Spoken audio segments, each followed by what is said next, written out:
Hi, my name is Gibson, and I'm the co-owner and creator of the Personal Development School.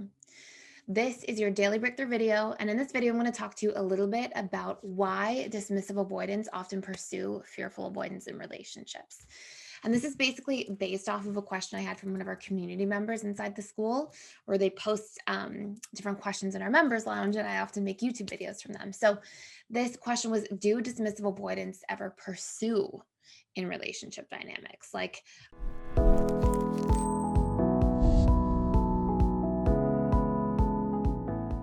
I've seen, somebody that I was dating in a relationship um, pursue me at the beginning of the relationship, but then it dropped off and changed. I'm wondering why.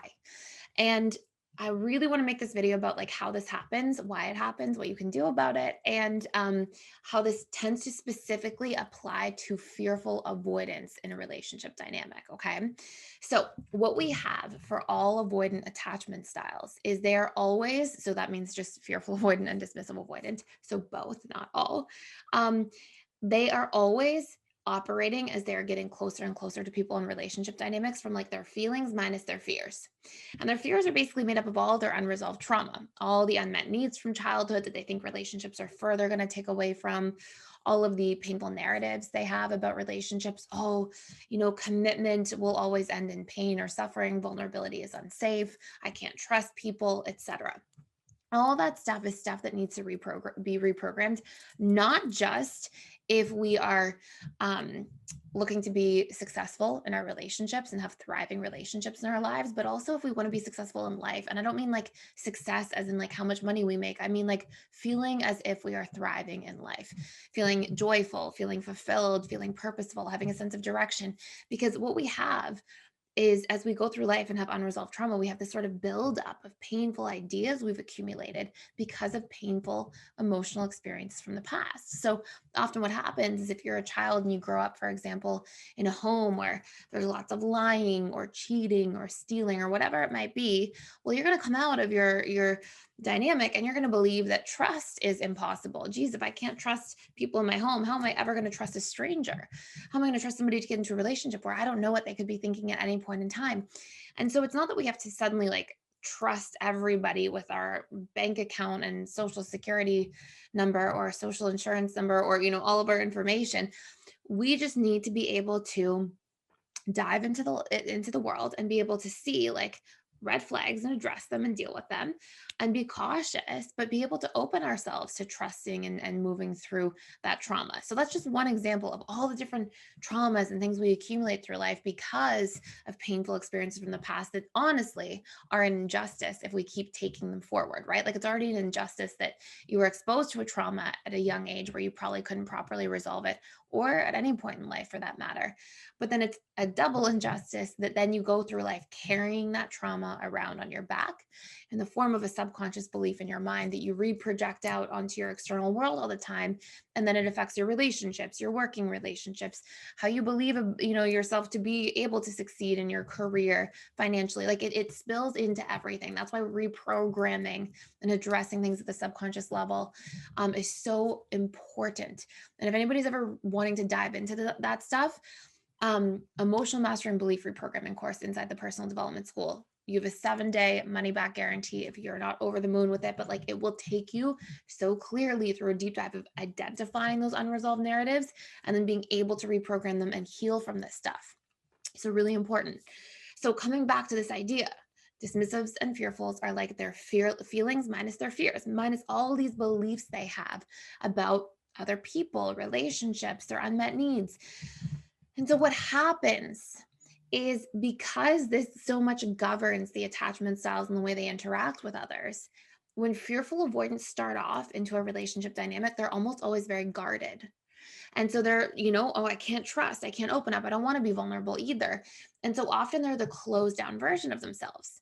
Now, a lot of dismissive avoidance fears are around like losing independence or autonomy or having too many demands or pressure on them or not being, good enough, at doing relationships or being defective and being seen in their defectiveness. And all those things are just their own wounds from their attachment traumas in childhood. And when a fearful avoidant is closed off, those fears are not being activated. The fearful avoidant's not asking for vulnerability. They're not asking the dismissive avoidant to give up their independence or autonomy. They're not pressuring them to open up, and then they feel unsafe.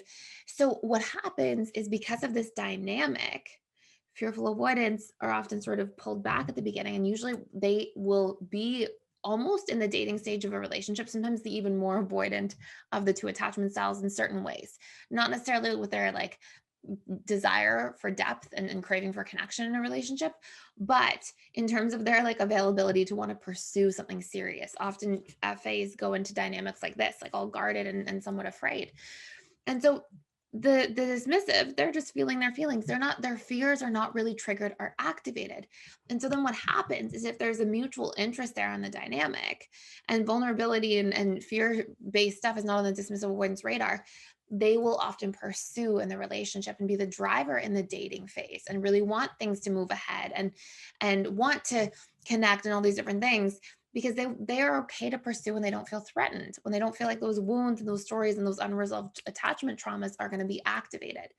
Now, what then usually takes place is, then as there's more opening up from the fearful avoidant and more emotional availability, and a little bit more expectation from the fearful avoidant and more closeness and connection, that's when you'll start to see this dynamic pivot and change. And that's when you'll often start to see um, a dismissive then feel like, and then sometimes take a step back. And then that's often very triggering as well for the fearful avoidant, because then they go, oh my goodness, the pattern changed and I can't trust you. And part of their attachment trauma has a lot to do with trust, among a few other things. So as soon as the vulnerability is there, that's when you'll sometimes see the shutdown. The dismissive will feel the fear. And that's when we can sort of get into this pinballing, interesting dynamic between these two attachment styles. And this is a lot of what's happening a lot of the time. So what I'm going to do is a separate video in terms of like the dismissive avoidant and the fearful avoidant reconnecting in a relationship, and what to expect, and what can sort of happen in this dynamic specifically. And I'll do this for all the different attachment styles together, so you can stay tuned for that this week. But these are really important things to be aware of. And again, if you are struggling in your relationships at all, and in life in general, there's tremendous value, and it will change the entire trajectory of your life to be able to isolate what those unresolved things are, plug them into subconscious reprogramming tools, start healing, start being aware of your needs. And the school offers all of that stuff. And we've had such amazing success in there. I know I'm like telling you, like, come join the school, but seriously, I've seen amazing, incredible things in there on a daily basis. So I highly recommend it. Check it out. We offer a money back guarantee. If you're not like, oh my gosh, this is amazing, you have time to try it. So check it out. I'll put a link in the description box below with a coupon code. Thank you for watching. Thank you for being here. Please like, share, and subscribe, and I will see you in the next video.